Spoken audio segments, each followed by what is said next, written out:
Danny in Jackson, New Jersey, listening on EWTN. You are on with Tom Nash. What is your question, Danny?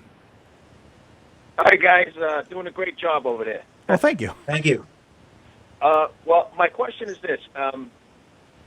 What was the church's criteria of canonizing the Bible in the 4th century? Now, I know there was, the Gospels, we have 4, right? But I know there's like about maybe 20 out there or something like that. And, and the other epistles and stuff like that. So how did the church come up with what books were inspired and what weren't?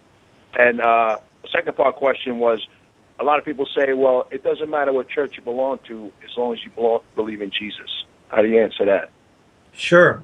First question with regard to the criteria, among other things, that it dates back to the apostolic era and that you have either one of the apostles or one of their close associates who are writing. Of course, you got St. Paul, not one of the original 12, but indeed a great apostle who encountered Christ on the road to Damascus. So he's the most prolific of the writers. Also, how it was used in the liturgy. So there we see that sacred tradition in action. When was it used in terms of, was a particular writing used, proclaimed in the sacrifice of the Mass, the breaking of the bread as it's known in Acts 2:42 and Luke 24 as well, that was this used in the liturgy, the church's liturgy. So those are two right there that are a couple of the criteria.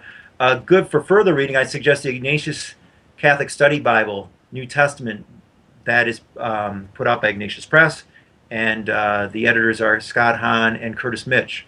Very good resource for you in the future. With regard to, doesn't matter whether you belong to what church you belong to as long as you believe in Jesus. Well, what is about Jesus? Jesus founded a church. He didn't say I founded plural churches, and he also said that he wants us to be one as he and the Father are one. Well, how can we approach that intimacy, that level of oneness, and that the Father and the Son have, if Jesus did not give us a means by which to know the faith and to know when something is being taught correctly or not? And so we go back and say, yes, Jesus founded a church. We can see that in the Bible. We can see it substantiated through history. And so that's why we would encourage everyone to either remain Catholic and go closer to the Church in Christ thereby, or to become Catholic. As far as the salvation of non-Catholics, Christians, since we're talking about church and therefore Christians, the Catechism on 846 to 848 is very helpful, Catechism of the Catholic Church. But why do we do it? Because part of believing in Jesus is following what Jesus says. And he founded a church and wants us to be part of it, and also receiving the Eucharist, which he talks about in John 6. So we're being obedient to Jesus in being faithful Catholics and staying in the church and in welcoming people in, making disciples of all the nations. Does that help you, Danny? Yeah, thank you. Thanks a lot. Thanks very much.